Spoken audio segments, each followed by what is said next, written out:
እስቲ ከኔ ጋር በሉ የአባቶችን ርስት በሉ አልሰጥህም። መጽሐፈ ነገሥት ቀዳማዊ ምዕራፍ 20 ቁጥር 4 ርዕሳችን። በዚህ ርዕስ ውስጥ በመጀመሪያ ናቡቴ ማን እንደነበረ እንመለከታለን። ናቡቴ ስለ አባቶቹ ርስት እስከ ሞት ድረስ እንዴት እንደጸናና በመከራ እንደታገሰ ተመልክተን ዛሬ እኛ ከዚህ ታሪክ ልንማር የሚገባው ነገር ምን እንደሆነ አንስተን ትምህርታችንን እንጠቀልለዋለን። አምላካችን እግዚአብሔር በነገር ሁሉ ማስተዋልን ይስጠን። እናንተ ሙሉ ታሪኩን ቤታችሁ ስትሄዱ አንብቡት። በዚህ በመጽሐፈ ነገሥት ቀዳማዊ ምዕራፍ 20 ከቁጥር 1 እስከ ፍጻሜ ምዕራፍ ሙሉ ታሪኩ ተመዝግቧል።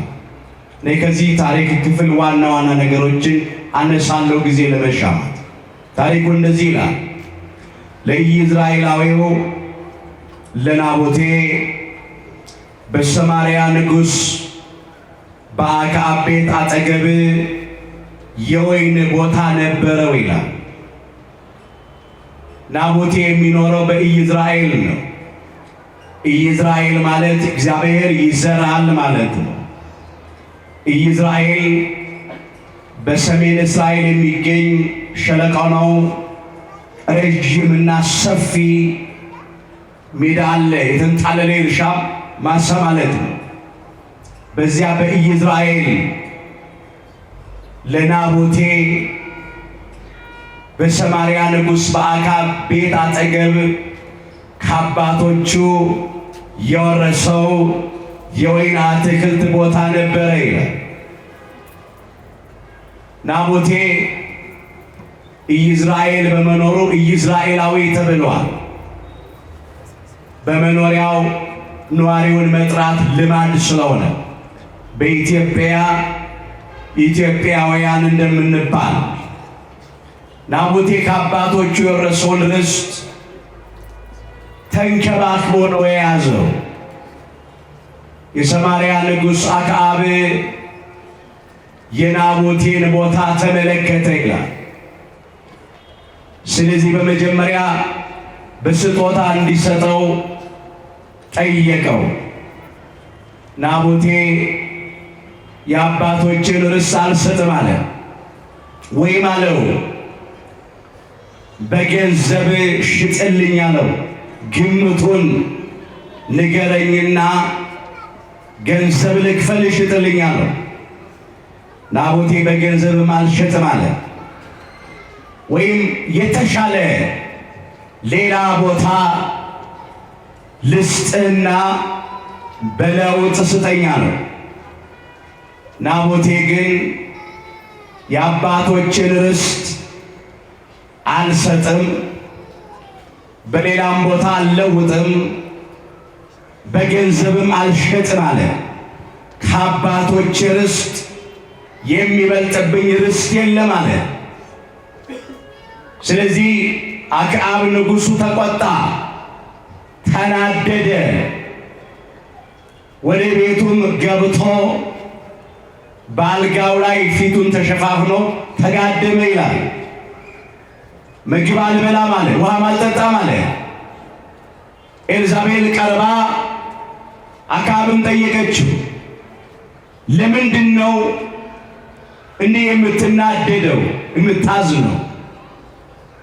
እንጀራ ልበላም ለምን ትላለህ አለችው። የሆነውን ነገራት። በቤቴ አጠገብ ናቡቴ የወይን ቦታ አለው።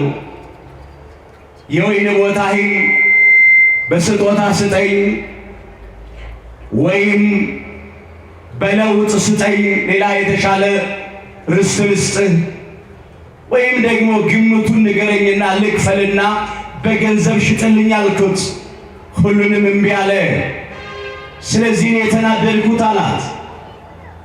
አንተ አሁን እስራኤልን ትገዛለህ፣ የእስራኤል ንጉሥ ነህ። እኔ የናቡቴን ቦታ እሰጥሃለሁ፣ ተነሳ፣ ደስ ይበል፣ ብላ ጠጣ አለችው። ከዚያ ደብዳቤ አዘጋጀች ይላል።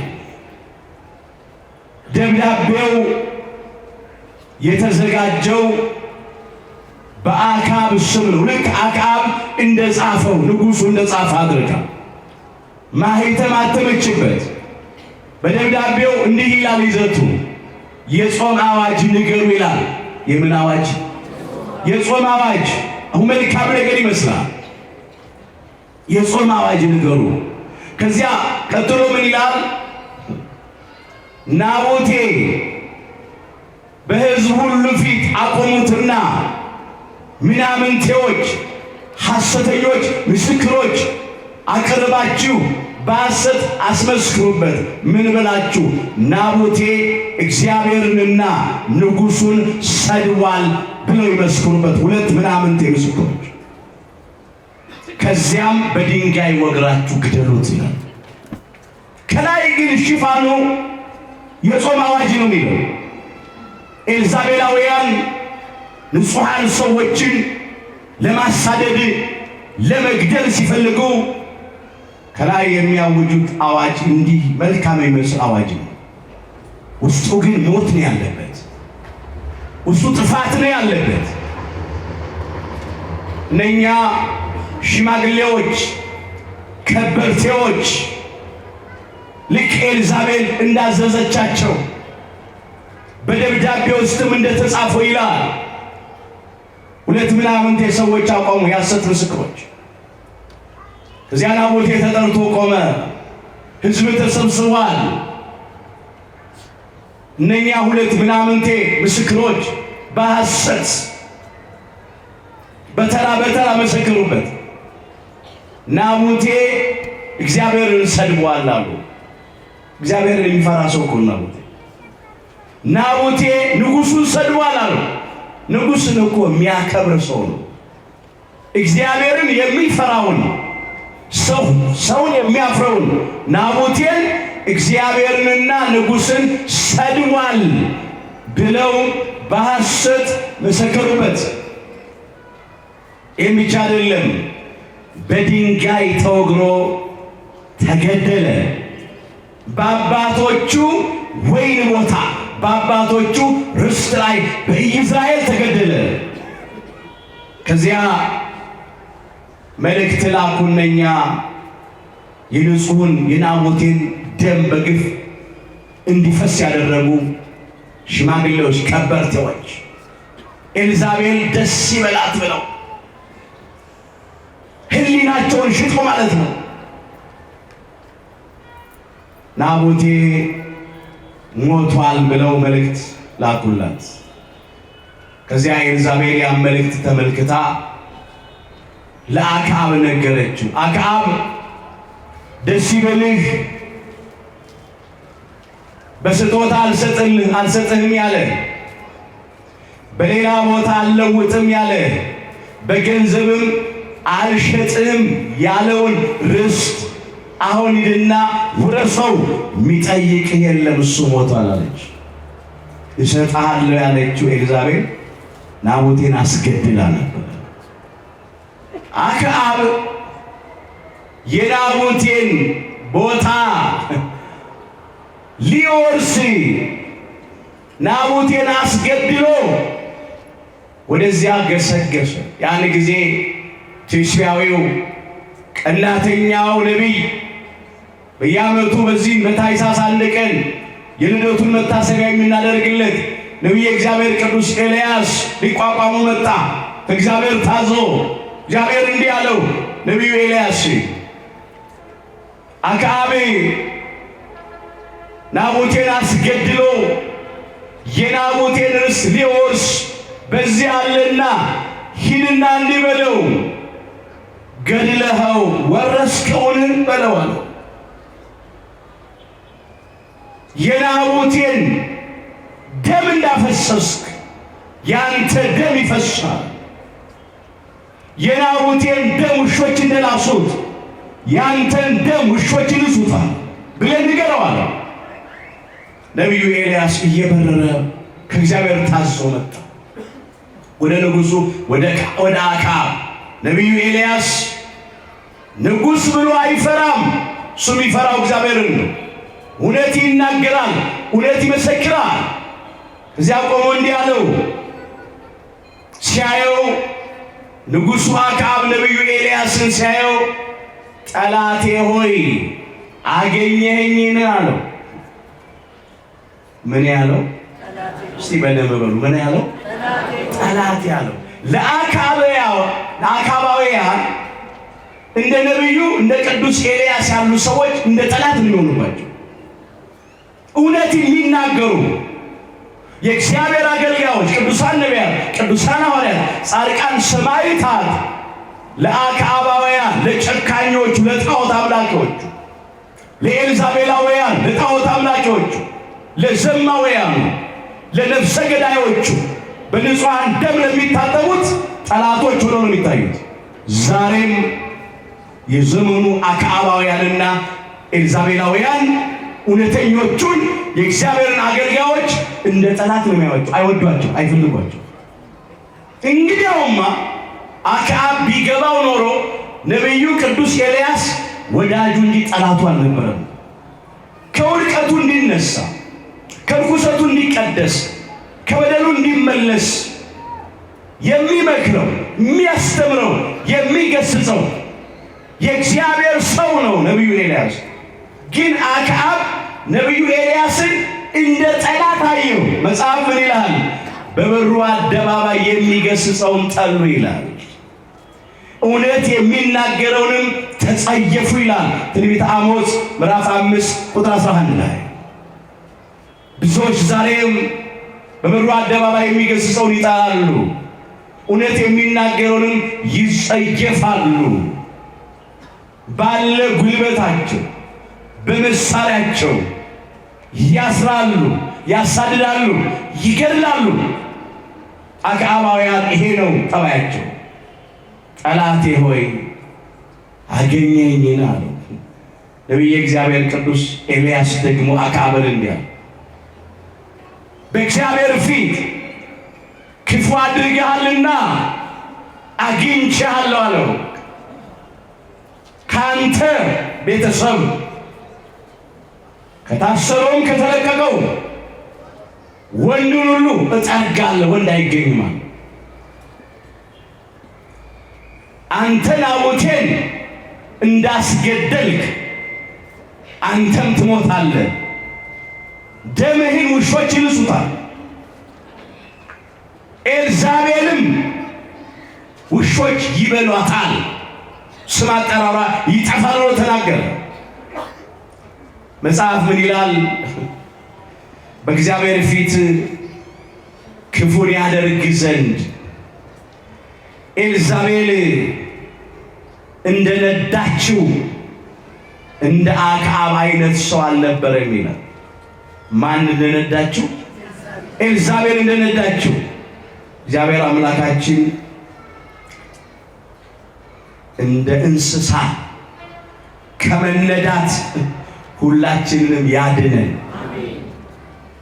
ተነዳ። የሚነዱ እንስሳት ናቸው። እዚህ አንደኛ ነገሥት ምዕራፍ 20 ከቁጥር 22 ጀምሮ ያለውን ታሪክ ተመልከቱ ባካችሁ። ነዳችሁ ነው የሚለው። በቃ ሰው ሆኖ ተፈጥሮ እንደ እንስሳ ሆነ፣ እንደ እንስሳ ሆነ። በጣም ያሳዝናል። ክቡር ዳዊት አባታችን እንዲህ እያለ ዘምሯል። በዚህ በመዝሙር 31 ቁጥር 9 ላይ በልባብና በልጓም ጉንጫቸውን እንደሚለጉማቸው ልብ እንደሌላቸው እንደ ፈረስና እንደ በቅሎ አትሁኑ ይላል። ፈረሶች፣ በቅሎዎች ሕያዊት ነፍስ የለቻቸው፣ ደማዊት ነፍስን ያለቻቸው። ስለዚህ በልባምና በልጓም ጉንጫቸው ይለጎማል፣ አፋቸው ይለጎማል። እነሱ ወደ ፈቀዱበት ወደ ወደዱበት ሳይሆን በፈረሶቹና በበቅሎቹ ላይ የተቀመጡባቸው ወደ ፈለጉት ቦታ ይወስዷቸዋል። ለምን? ነፍሳቸው ደማዊት ናታ። ልብ እንደሌላቸው ማለት ነው፣ እንደማያስተውሉ ማለት ነው። አንዳንዶች ሰው ነው ተፈጥረው ፈረስ የሆኑ አሉ፣ በቅሎ የሆኑ አሉ። አሁን አክዓብ የሆነው እንደ በቅሎ ነው፣ እንደ ፈረስ ነው። ኤልዛቤል ነዳችው። ኤልዛቤል ናቡቴን ለማስገደል የጾም አዋጅ አውጃ እግዚአብሔርና ንጉሥን ሰድቧል ብላ ደብዳቤ አዘጋጅታ በማኅተሟ አትማ ስትልክ እኮ አይ ተይ መብቱ ነው፣ የወይን ቦታው ከአባቶቹ የወረሰው ነው፣ ስለዚህ አንሰጥም ካለ፣ አልለውጥም ካለ፣ በገንዘብ አልሸጥም ካለ ገድለነውማ ልንወርስ አይገባንም ማለት እኮ ይችል ነበር። በቃ ደግሞ ምን አጣና? ንጉሥ እኮ ነው፣ ሁሉ የእሱ አይደል? ከእግዚአብሔር በታች አያድርስ እኮ ነው። አንዳንድ ጊዜ ነገሥታቱ በተራ ሰዎች ይቀናሉ፣ ባለጠጎች በድሆች ይቀናሉ። በሰማርያ ቤተ መንግሥት የተቀመጠ ንጉሡ አክዓብ በዚያ በምስኪን ከአባቶቹ የወይን ቦታ ወርሶ በሚንከባከበው ጉልማን በሬት ባለችው በናቡቴ ቀና፣ ምንም ሳይጎርልበት። እንዴት ንጉሥ በባሪያው ይቀናል? ሁሉንም የኔ አሁን እነዚህ የሚሉ ሰዎች አሉ። ሁሉም የኔ ጊዜ ሰጥቶኛል ብለው በቃ እንዲህ ያደረገው አክዓብ። ኤልዛቤልም ያንን ስታደርግ ዝም ብሎ አይ። ከዚያ ሄዶ ደግሞ ሊወርስ በቃ ወደዛ ወደ ርስት ወደ ናቡቴ ርስት ሄደ። እግዚአብሔር ደግሞ ሊፈርድ መጣ፣ ተገለጠ። በኤልያስ ላይ አድሮ ተናገረ። አሁን ኤልዛቤል ናቡቴ ሞቷል ብላ ነው። ሰው የለም፣ ማን ይሟገትለታል? ማን ይፋረድለታል? አንዳንድ ባለ ጊዜዎች እንዲህ ይመስላችኋል። ማን ይጠይቀናል ይላሉ። የንጹሐንን ደም አፍስሰው ፍርድ እያጓደሉ ድሃ እየበደሉ ግፍ እየፈጸሙ ማን ነው የሚጠይቀን? ጊዜው የኛ ነው፣ ስልጣኑ የኛ ነው፣ መሳሪያው የኛ ነው፣ ሰራዊቱ የኛ ነው፣ ጉልበቱ የኛ ነው ይላሉ። ግን እግዚአብሔር ለበቀል ይነሳል። እግዚአብሔር ተናገረ፣ ያንተን ደም ውሾች ይልሱታል፣ የኤልዛቤልን ደም ይፈሳል፣ የነቢያትን ደም የባሪያዎችን ደም ሁሉ ኤልዛቤል እበቀላለሁ ይላል። ሁለተኛ ነገሥት ምዕራፍ 9 ቁጥር 7 ላይ ያንን አድርጓል። አክዓብም ሞቷል፣ ደሙን ውሾች ልሰውታል። ኤልዛቤልም ማነች እስኪባል ድረስ እስከማትታወቅ ድረስ ይላል ስጋዋን አጥንቷን ውሾች በልተውታል፣ ደሟንም ውሾች ልሰውታል። በሰፈሩት ቁና መሰፈር አይቀርም። የሰውን ደም የሚያፈስ የእርሱ ደም ይፈሳል። እግዚአብሔር ሰውን በመልኩ ፈጥሮታልና ይላል እዚህ ኦሪት ዘፍጥረት ምዕራፍ 9 ቁጥር 6 ላይ የሰውን ደም የሚያፈስ የእርሱ ደም ይፈሳል። እግዚአብሔር ሰውን በመልኩ ፈጥሮታል። አክዓብና ኤልዛቤል የናቡቴን ደም እንዳፈሰሱ አልቀሩ፣ የነሱም ደም ፈሷል። እግዚአብሔር በጊዜው ይበቀላል።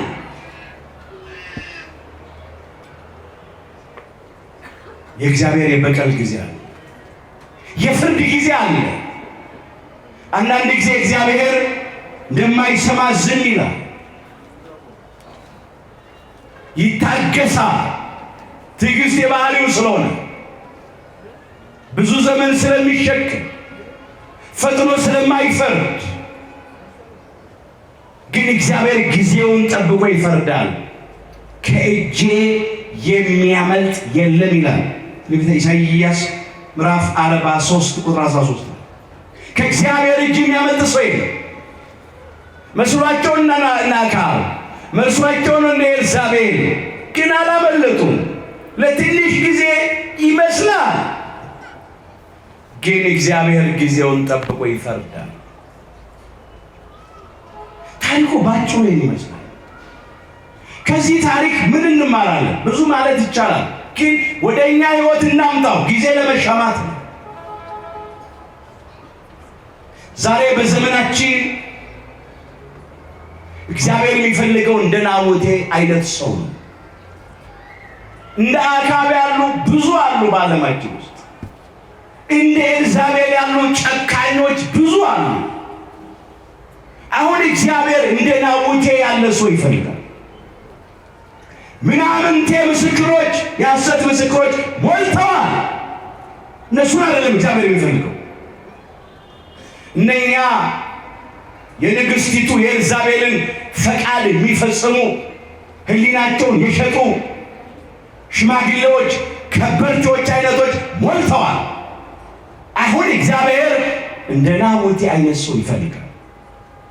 ናቡቴ ስለ አባቶቹ ርስት ነው እስከ ሞት ድረስ የታመነ። እግዚአብሔር ሁላችንንም እንደ ናቡቴ ስለ አባቶቻችን ርስት፣ ስለ ሃይማኖታችን እስከ ሞት ድረስ እንድንታመን በቸርነቱ ይርዳል። ናቡቴን መሆን አለብን ዛሬ። ናቡቴ ከአባቶቹ ርስት ወረሰ። ርስት የሃይማኖት ምሳሌ ነው። ሃይማኖት ርስት ነው። ከአባቶቻችን ያወረሱን ርስት ለሰማይ ርስት፣ ለመንግሥተ ሰማያት ክብር የሚያበቃን ሃይማኖት ነው። ያለ እምነት እግዚአብሔርን ደስ ማሰኘት አይቻልም። ዕብራውያን ምዕራፍ 11 ቁጥር 6 ያለ እምነት ያለ ሃይማኖት እግዚአብሔርን ደስ ማሰኘት አይቻልም።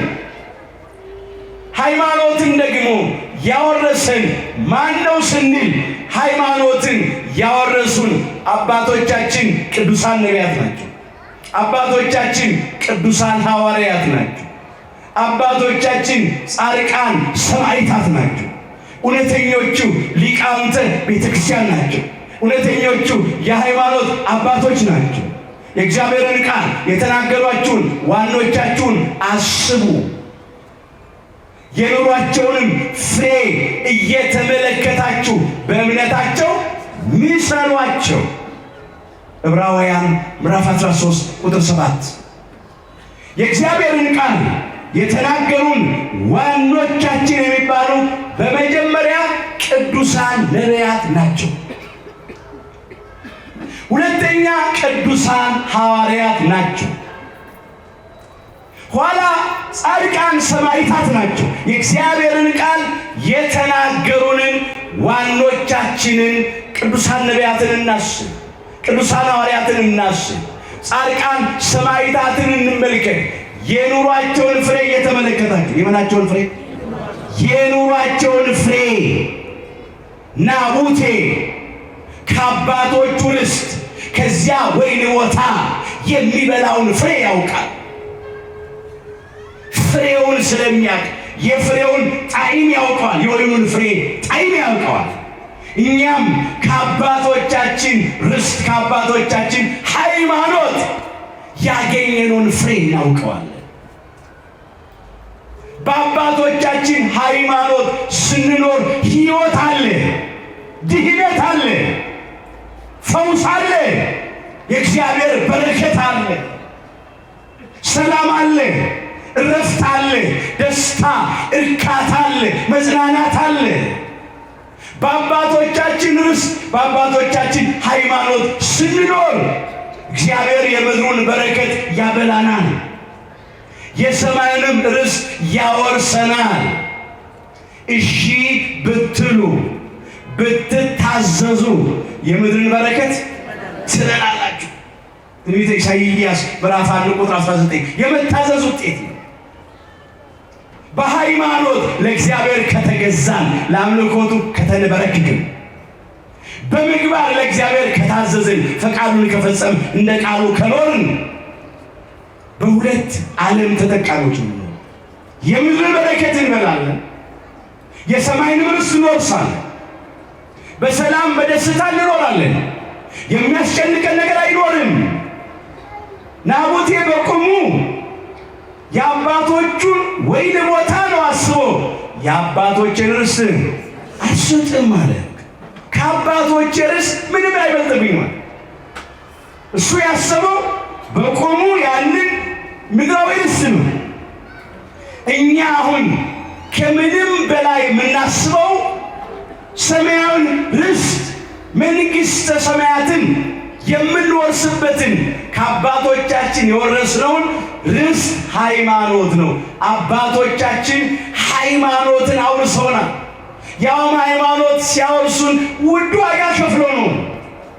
ቅዱሳን ነቢያት ሥጋቸውን ቆርሰዋል፣ ደማቸውን አፍስሰዋል፣ አጥንታቸውን ከስክሰዋል፣ እስከ ሞት ድረስ ታምነዋል፣ መከራ ተቀብለዋል። ቅዱሳን ሐዋርያትን ከዚያ በኋላ ጻድቃን ሰማዕታትን እንደ ሽንኩርት እየተላጡና እየተከተፉ በድንጋይ እየተወገሩ ወራና ምስታፍ ጉድጓድ እየተወረወሩ በሰይፍ እየተቀሉ በእሳት እየተቃጠሉ ቁልቁል እየተሰቀሉ በመጋዝ እየተሰነጠቁ በወፍጮ እየተፈጩ በሙቀጫ እየተወቀጡ ብዙ ዋጋ ከፍለው ሃይማኖትን አውርሰውናል። እስቲ እናመስግናቸው፣ በረከታቸው ይደረግ።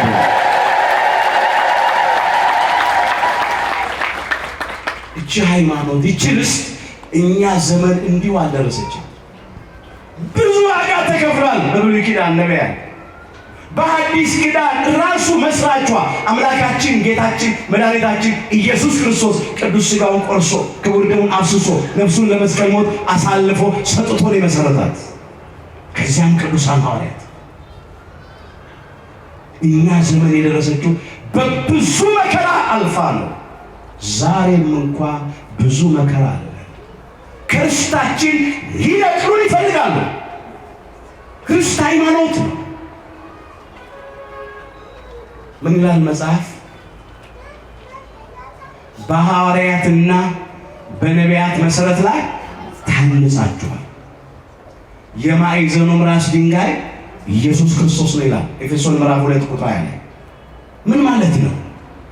በሐዋርያትና በነቢያት መሰረት ላይ ታንጻችኋል ማለት ሐዋርያት ባስተማሩት ትምህርት፣ ነቢያት ባስተማሩት ትምህርት አምናችኋል ነው። ነቢያት በተናገሩት የትንቢት ቃል አምናችኋል። ሐዋርያት በሰበኩት በቅዱስ ወንጌል ቃል አምናችኋል ማለት ነው። የማዕዘኑ ራስ ድንጋይ ኢየሱስ ክርስቶስ ነው። ነቢያትም አምላክ ይወርዳል፣ ይወለዳል፣ ዓለምን ለማዳን ሲል ይሰቀላል፣ በሥጋ ሞቶ ይቀበራል፣ ሞትን ድል አድርጎ ይነሳል፣ በክብር ያርጋል፣ ዳግም ለፍርድ ይመጣል ብለው ትንቢት የተናገሩለት አምላካችን ጌታችን መድኃኒታችን ኢየሱስ ክርስቶስ ነው። የሕይወታችን መሰረት፣ የሃይማኖታችን መሰረት፣ የቤተ ክርስቲያን መሰረቷ እሱ ነው።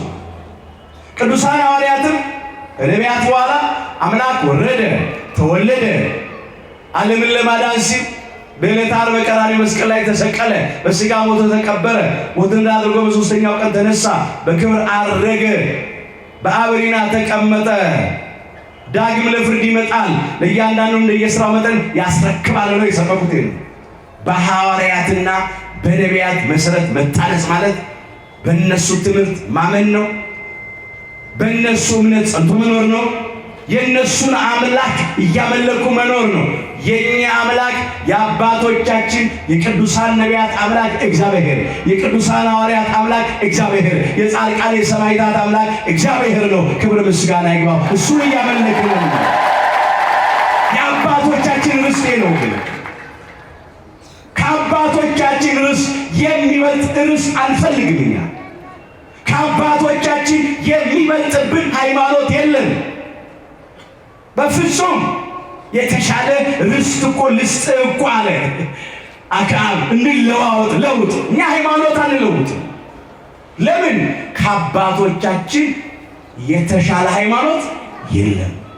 ከአባቶቻችን የሚመጣ አይደለም። ከአባቶቻችን የሚስተካከል ሃይማኖት የለም። ሃይማኖት አንዲት ናት። ክብር ምስጋና ለአምላካችን። ሃይማኖት ስንት ናት? አንዲት። አንድ ጌታ ቀጥሉ እስቲ። አንድ ጌታ፣ አንድ እምነት፣ አንዲት ጥምቀት። ኤፌሶን 4:4 ጀምሮ ሁላችንም እናውቀው። ሁለት ሶስት ሃይማኖት የለም። እውነተኛው ሃይማኖት አንድ ነው። የናቡቴ ርስት ስንት ነበረች? አንድ። ከማን ወረሳት? ከአባቶኛ ከአባቶቻችን የወረስናት ርስት፣ ፍሬ ያለባት ርስት፣ ፍሬ ሕይወት ያለባት ርስት፣ ፍሬ ድህነት ያለባት ርስት የአባቶቻችን ሃይማኖት ናት። አንዲት ናት። ቅዱስ ጴጥሮስ እንደዚህ ብሎ መዝግቧል። በሁለተኛ ጴጥሮስ መልእክቱ ምዕራፍ 3 ቁጥር 1 ጀምሮ በቅዱሳን ነቢያትና እንዲሁም ደግሞ በቅዱሳን ሐዋርያት ያገኛችኋትን የጌታችንን የመድኃኒታችንን የኢየሱስ ክርስቶስን ቃል እንድትጠብቁ በሁለቱ እያሳሰብኩ እነግራችኋለሁ። በሁለቱ በቅዱሳን ነቢያትና በቅዱሳን ሐዋርያት። እንግዲህ ቅዱሳን ሐዋርያትን ቅዱሳን ነቢያትን በዘመን አይገናኙም። ቅዱሳን ነቢያት በነበሩበት ዘመን ቅዱሳን ሐዋርያት የሉም። ቅዱሳን ሐዋርያት በነበሩበት ዘመን ቅዱሳን ነቢያት የሉም። ነገር ግን ቅዱሳን ነቢያትንም ቅዱሳን ሐዋርያትንም ያናገራቸው አንዱ እግዚአብሔር መንፈስ ቅዱስ ነው። ለቅዱሳን ነቢያት መንፈስ ቅዱስ የትንቢትን ምስጢር ገለጠና የራቀውን አቀረበላቸው፣ ለእኛም ያቀርብልን። የተሰወረውን ገለጠላቸው፣ ለእኛም ይግለጥልን። የረቀቀውን አጎላላቸው፣ ለእኛም ያጉላልን። ትንቢት ተናገሩ። ቅዱሳን ሐዋርያት ደግሞ የወንጌልን ምስጢር እግዚአብሔር መንፈስ ቅዱስ ገለጠላቸውና ወንጌልን ሰበኩ፣ አስተማሩ።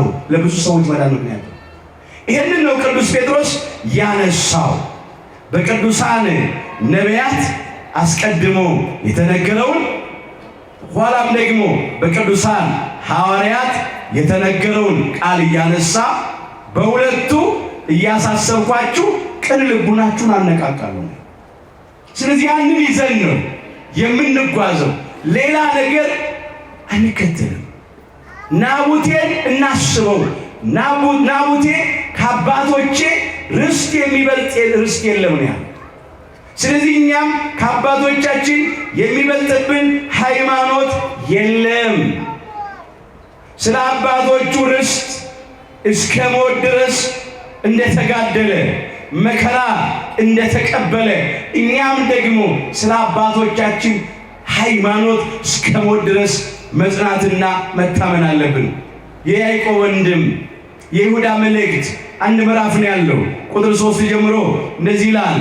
ወዳጆች ሆይ ይላል፣ ስለምንካፈለው ስለ መዳናችን ልጽፍላችሁ እጅግ ተግቼ ሳለሁ፣ እስቲ በሉ ለቅዱሳን በሉ፣ አንድ ጊዜ ፈጽሞ ስለተሰጠ ሃይማኖት ምን አለ? ሃይማኖት። ቀጥሉ። እንድትጋደሉ እየመከርኳችሁ እጽፍላችሁ ዘንድ ግድ ሆነብኝ። ምን ሆነብኝ? ግድ ሆነብኝ። እኛም ዛሬ ስለ መዳናችን ስለ ዘላለም ሕይወት ክብር ለማግኘት ለቅዱሳን አንድ ጊዜ ፈጽሞ ስለተሰጠ ሃይማኖት እንድንጋደል የያዕቆብ ወንድም ይሁዳ በመልእክቱ ይመክረናል። ግድ ሆነብኝ ያለው ለቅዱሳን ነቢያት፣ ለቅዱሳን ሐዋርያት፣ ለጻድቃን፣ ለሰማዕታት አንድ ጊዜ ፈጽሞ ስለተሰጠ ሃይማኖት በየጊዜው የሚታደስ አይደለም። ሃይማኖት ሲጀመር አያረጅም። ሃይማኖት በክህደት በአምልኮተ ጣዖት ያረጁትን በእምነት ያድሳል፣ በአምልኮተ እግዚአብሔር ያድሳል። ሃይማኖት በኃጢአት ያረጁትን በበደል የረከሱትን በንስሐ ያድሳል፣ ከርኩሰት ይቀድሳል እንጂ ሃይማኖት እያረጀ የሚታደሳል። ዛሬ አንዳንዶች ሃይማኖት እናድሳለን ይላሉ። የተሻለ ሃይማኖት እንስጣችሁ፣ የተሻለ ትምህርት እናስተምራችሁ። ቅዱሳን ነቢያት አባቶቻችን ካስተማሩን የተሻለ ምን አለ? ቅዱሳን ሐዋርያት ካስተማሩን የተሻለ የበለጠ ምን አለ? የለም። ሁለት እውነት የለም። እውነት ስንት ነው? አንድ። ሁለት እውነት የለም። እውነት ያልሆነ ሁሉ ውሸት ነው። ሁለት እውነት ግን የለም። ለምንድን ነው? ለቅዱሳን ፈጽሞ አንድ ጊዜ ስለተሰጠ ሃይማኖት እንድትጋደሉ እየመከርኳችሁ እጽፍላችሁ ዘንድ ግድ ሆነብኝ አለው። ከብዙ ጊዜ በፊት ለዚህ ፍርድ የተጻፉ አንዳንዶች ሰዎች ሾልከው ገብተዋልና ይላል። ምን ብለዋል? ሾልከው ገብተዋል። የሚሽሎኮለኳል ሾልከው የገቡ ሊያስክዱ የሚፈልጉ ሊያጠራጥሩ የሚፈልጉ ከእግዚአብሔር ሊለዩን ከቤተ ክርስቲያን ሊያወጡን ጸጋችንን ሊያስገፍፉን ልጅነታችንን ሊያስነጥቁን ሊያዋርዱን የሚፈልጉ አሉ። ሾልከው ገብተዋል። ባለስልጣኖቹ በስልጣናቸው፣ ባለገንዘቦቹ በገንዘባቸው፣ ባለእውቀቶቹ በእውቀታቸው ሊያታልሉን ይፈልጋሉ። ተመሳስለው ማለት ነው። እያባበሉ እያታለሉ እየሸነገሉ። እኛ ግን ልክ እንደ ናቡቴ የአባቶችን ርስት አንሰጥም። አይ ንጉሥ ነውና የአባቶችን ርስት ልስጠላል። አንዳንድ እኮ አሉ ለባለስልጣኖች ብለው እኮ የአባቶቻቸውን ርስት ሃይማኖታቸውን የለወጡ እኮ የሰጡ እኮ የካዱ እኮ። አይ እገሌ የሚባለው ንጉሥ ቅር ከሚለው ንጉሥ እገሌ የሚባለው ሀገር መሪ ወይ ፕሬዝዳንት ወይ ሚኒስቴር ወይ ጠቅላይ ሚኒስትር ቅር ከሚለው ብለው ሃይማኖታቸውን የካዱ እኮ አሉ። ወደው ፈቅደው እሱን ደስ ይበለው። ናቡቴ ግን ምን አለ? የአባቶችን ርስት ንጉሥም ብትሆን ምን አለ? አንሰጥህም። ትናንት አልነበረም ንጉሡ፣ ዛሬ አለ፣ ነገ ደግሞ አይኖርም። በባህሪው ሞት የሌለበት በመንግስቱ ሽረትና ለውጥ የሌለበት የዘላለም ንጉሥ አምላካችን እግዚአብሔር ነው። ክብር ምስጋና ይግባው። እሱ ነው ንጉሥ። ደግሞ ምድራዊ ንጉሥ እስትንፋሱ በአፍንጫው ያለበትን ሰው ተውት ይላል። እሱ ስለምን ይቆጠራል የሚለው ትንቢተ ኢሳይያስ ምዕራፍ 2 ቁጥር 22 ላይ ምን አካልሽ ለንጉሥ ነው፣ ለንጉሥ ክብር ነው ሃይማኖት ይክደዋል የሚለውጧል። ምን ነው አንተ ትናንትና ጽኑ ሃይማኖተኛ አልነበርክ? ብዙዎችን ታስተምር አልነበር? ለብዙዎች መዳን ምክንያት አልነበርክም? የሕፃናት አስተማሪ በጨለማ ላሉት ብርሃን አልነበርክም ሲባል አይ እሱን እንዳይከፋው ብዬ ነው ይላል። መሪውን ማለት ነው። እዛ ውስጥ የተዘፈቃል። እግዚአብሔር ያውጣልን። የተዘፈቁ ሰዎች የአባቶቻቸው ርስት ሃይማኖታቸው የሸጡ ሰዎች፣ በገንዘብ ደግሞ የሸጡ ሰዎች ለሚጠፋ ብር ብለው ሃይማኖታቸውን የለወጡ የካዱ አሉ። ምንም አይነት ገንዘብ ብታቀርብልኝ አለ እኮ ናቡቴ የአባቶችን ርስት በገንዘብ ልሸጥልህ አልችልም፣ አልሸጥም። ከአባቶች ርስት ያንተ ገንዘብ አይበልጥብኝም። ዛሬም እንዲህ በል፣ ከአባቶቻችን ሃይማኖት ገንዘብ አይበልጥብንም። ገንዘብን መውደድ የክፋት ሁሉ ስር ነው። አንዳንዶችም ይሄን ሲመኙ ከሃይማኖት ተሳስተው በብዙ ስቃይ ራሳቸውን ወጉ ይላል አንደኛ ጢሞቴዎስ ምዕራፍ 6 ቁጥር 10 ላይ። አንዳንዶች ገንዘብን ወደው ሃይማኖታቸውን ክደዋል። ህሊናቸው እያወቀው በምድር ለመክበር ብለው ባለጸጎች ለመሆን ብለው ዘመነኛ መኪና ለማሽከርከር በተንጣለለ ቪላ ቤት ውስጥ ለመኖር ዘመናዊ መኪና ለማሽከርከር ለዛ ብለው ሃይማኖት የካዱ የለወጡ የአባቶቻችን ርስት ሃይማኖታቸውን የተው ሰዎች ነው። ናቡቴ ግን እንበል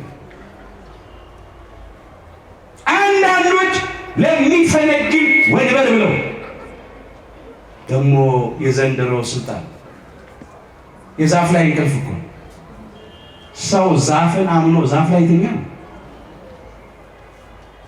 ሰው ዛፍ ላይ ይተኛ እኮ ከዛፉ ላይ ወድቆ ፍንግል ብሎ ይሞታል። ምኑ ነው ግን ለምድራዊ ስልጣን ብለው ደግሞ ሃይማኖት ይለወጣል። ናቡቴ እኮ ከአካብ ጋር ቢስማማ ምናልባት ከዛ ወስዶ የተሻለ ቦታ ላይ አስቀምጧል። ስልጣንም ምናምን ይስጥ ይችላል በቤተ መንግስቱ። ግን ጣዖት አምላኪ ንጉስ፣ በነቢያት ደም የሚታጠብ ንጉስ፣ ነፍሰ ገዳይ ንጉስ፣ መዛመድ፣ መወዳጀት፣ የእሱ አገልጋይ መሆን። አክዓብ እኮ ጣዖት አምላኪ፣ ኤልዛቤል ጣዖት አምላኪ ናት። ኤልዛቤል እኮ ዘማዊት ናት።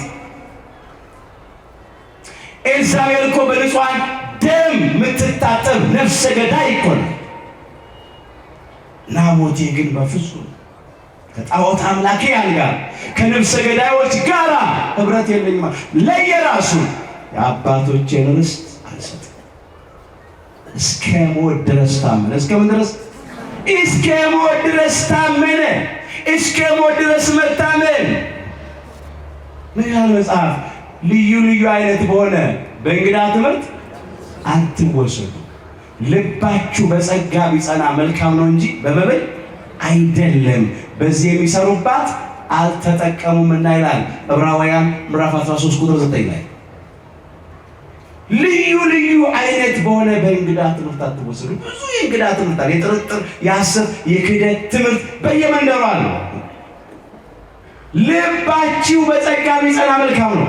በመንፈስ ቅዱስ ጸጋ ሆኖ በተሰጠን በጥምቀት ባገኘነው ልጅነት በቅዱስ ሥጋው በክቡር ደሙ ጸጋ፣ በቅዱስ ወንጌል ጸጋ፣ በቅዱስ መስቀል ጸጋ ሆና በተሰጠችን በቅድስተ ቅዱሳን በንጽሕተ ንጹሐን በንጽሕተ ንጹሐን በድንግል ማርያም በወላዲተ አምላክ ቃል ኪዳን የእናት ልመና ፊት አያስመልስ አንገት አያስቀልስ ነዋ።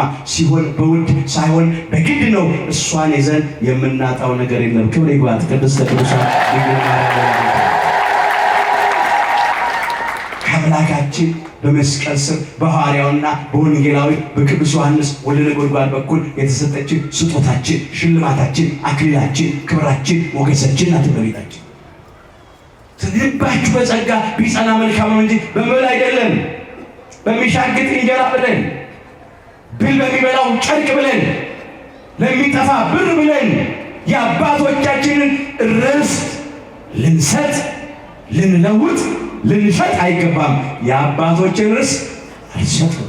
እንደ ናቡቴ አባቶች የሰሩልህን የቀድሞውን የድንበር ምልክት አታፍልስ ይላል መጽሐፈ ምሳሌ ምዕራፍ 22 ቁጥር 28 ላይ። እስቲ በሉ አባቶች በሉ የሰሩልህን የቀድሞውን የድንበር ምልክት አታፍልስ። ሁሉ አስቀድሞ ተሰርቷል። ሃይማኖቱ ነው ተሰርቷል። እኛውን ምንም እናፈልሰው ነገር የለም። መሰረተ እምነቱ ዶግማው አስቀድሞ የተሰራ ነው። ቀኖናው ስርዓተ እምነቱ አስቀድሞ የተሰራ ነው። ትውፊቱ በቅብብሎሽ የመጣው መንፈሳዊ ውርስ አስቀድሞ ተዘጋጅቷል። እኛውን በየጊዜው እየተነሳን ያንን ድንበር ለማፍለስ ለማደስ አንሞክር። ሰዎቹ ከቻሉ ለማጥፋት ነው የሚፈልጉት። በብዙ መንገድ መጥተዋል። እሺ ካልን ያባብላሉ። አንዳንዶቹን አባብለው እንደወሰዱ ከዚህ ከእናንተ ሃይማኖት እኮ ይሄ ነው የሚሻለው እኛ ጋር እኮ ከሆነ በቃ ምንም ችግር የለም ወይ የሆነ ጥቅም ይሰጣሉ። ገንዘብ፣ ስልጣን ምናምን ይሰጣሉ። ምድራዊ ነገር ይሰጣሉ። በቃ እዚህ ውስጥ ከገባ ይሰጣል ይባላል። የሆነ ነገር ይቀርባል። ያንን ደግሞ እምቢ ካልን ምን ይመጣል? ሰይፍ ይመጣል። ሰይፍ ይሳላል። አሁን እንደምናየው ናቡቴ የአባቶቹ ርስት ላይ ነው የተገደለው። አባቶችን ባወረሱ ርስት በቤተ ክርስቲያን ዛሬ ሲገደሉ አላየንም እንዴ? መነኮሳቱ በገዳማት ውስጥ ድምፀ አራዊቱን ግርማ ሌሊቱን ጸባጋንቱን ታግሰው በጾም በጸሎት በስግደት ተጠምደው የሚኖሩ ዓለምን የናቁ ገዳማቸው ድረስ ገብተው እንደ በግ እንደ ዶሮ ሲያርዳቸው አላየንም? ካህናቱ ዲያቆናቱ እውነተኞቹ ክርስቲያኖች ምዕመናት በቤተ ክርስቲያናቸው ውስጥ ሲገደሉ አላየንም? በርስታቸው አይተናል እኮ ብዙ ናቡቴዎች እኮ አይተናል። ብዙ አክዓባውያን ኤልዛቤላውያንም አሉ። ገዳዮቹን ማን ይጠይቃቸዋል? አንድ ቀን እግዚአብሔር ይጠይቃቸዋል። እየገደሉ መኖር የለም። ደም እያፈሰሱ በንጹሐን ደም እየታጠቡ ግፍ እየፈጸሙ መኖር አይቻልም። ምናልባት ለጥቂት ጊዜ አክዓብና ኤልዛቤል አንጀታችን ቅቤ ጠጣ፣ ናቡቴ ሞተ፣ ርስቱን እንወርሳለን ብሎ ነው። ዛሬም ቤተክርስቲያን እንወርሳታለን ነው እንወስዳታለን ይሏሉ። አይተናል እኮ እኔ ምን ልንገራችሁ፣ ሰው ያወቀው ፀሐይ የሞቀው የአደባባይ ምስጢር እኮ ነው። አትግደሉን እንኳን ብለን እንናገር እኮ አይፈቅዱልንም። ነፍሰ ገዳዮቹ እንደፈለጋቸው ይኖራሉ። አትግደሉን ስንል ግን ለምን አትግደሉን ትላላችሁ? እንደ በግ ዝም ብላችሁ ታረዱ። እግዚአብሔር ይበቀላል። እግዚአብሔር ይፈርዳል። መኑ ያድገን ፍቅሩ ለክርስቶስ። የክርስቶስን ፍቅር ማን ያስሆናል? ሕማምኑ መከራ ነውን? ምንዳቤኑ ችግር ነውን? ተሰዶኑ ስደት ነውን? ረሃብኑ መራብ ነውን? እርቃኑኑ መራቆት ነውን? መጥራይትኑ ሾተል ሰይፍ ነውን? ጻዕርኑ ጭንቅ ነውን?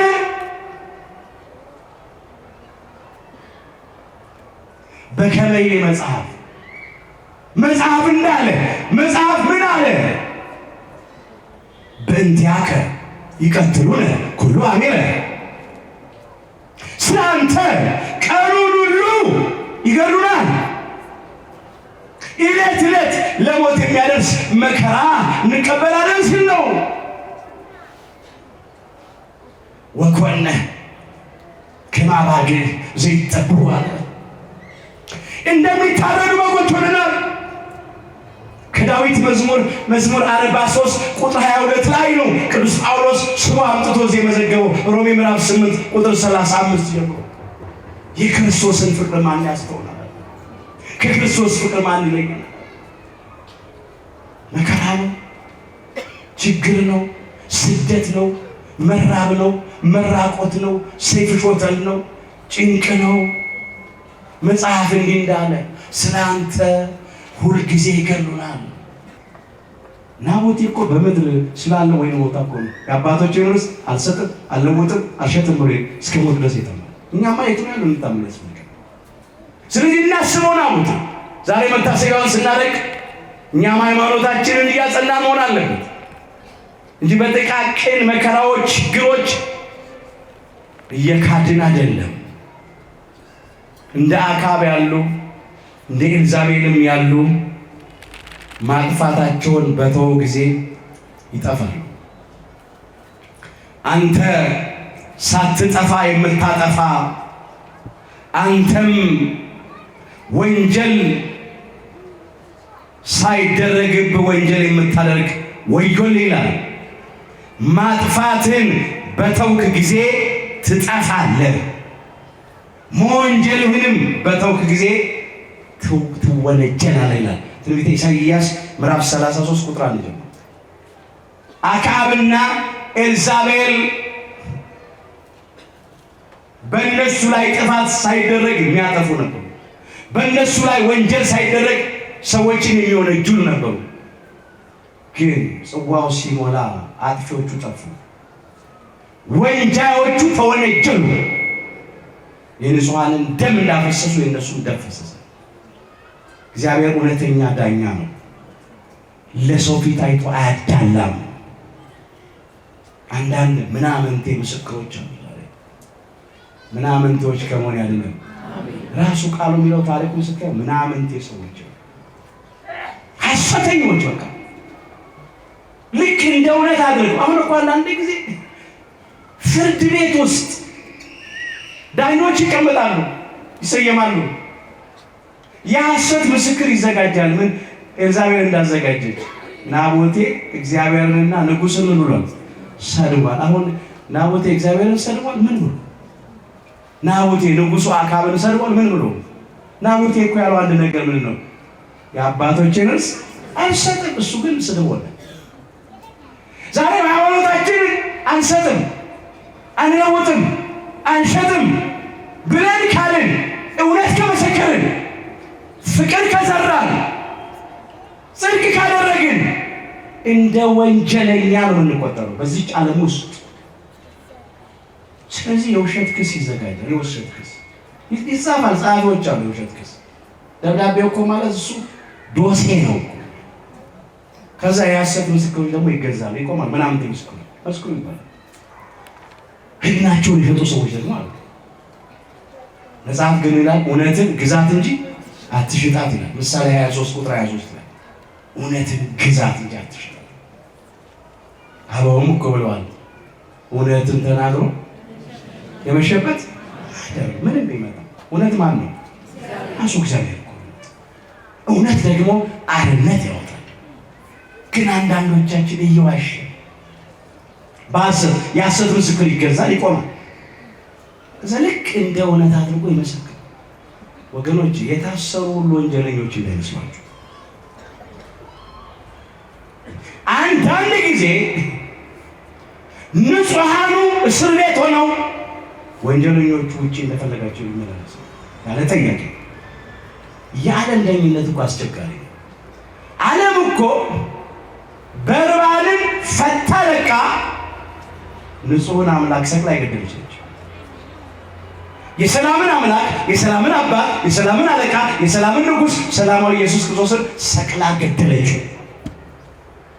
ምንም በፈቃዱ ለድነት ዓለም ለቤዛ ዓለም መስዋዕት ሆኖ ቢቀርብም ዓለም ግን በግፍ ነው ሰቅላ የገደለችው። በከንቱ ያለምንም ምክንያት እንከን የማይወጣለት ነውር ነቀፋ የሚያገኝበት ኃጢአት ለባህሪ የማይስማማው ንጹሕ ባህሪ ጻድቅ ባህሪ የሆነ አምላክ ነው። ዓለም ግን ጠባይ ነው። ወንበዴውን፣ ማጅራት መቺውን፣ ነፍሰ ገዳዩን በርባንን እንደፈታ ለገደች። ዛሬም ስንት በርባኖች እንደፈለጋቸው ይመላለሳሉ። ብዙ በርባኖች እኮ አሉ በዓለም ውስጥ። በሀገራችን በኢትዮጵያም ብዙ በርባኖች አሉ። ማጅራት መቺዎች፣ ነፍሰ ገዳዮች፣ ወንበዴዎች። አንዳንድ ጊዜ ሊታሰሩ የሚገባቸው አሳሪ ሆኖ እናገኛቸው። ሊፈረድባቸው የሚገባቸው ዳኛ ሆነው ፍርድ ወንበር ላይ ተቀምጠው እናያቸዋል።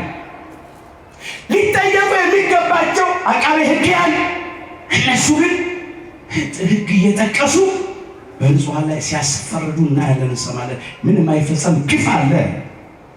ግን የበቀል አምላክ እግዚአብሔር ይበቀላል።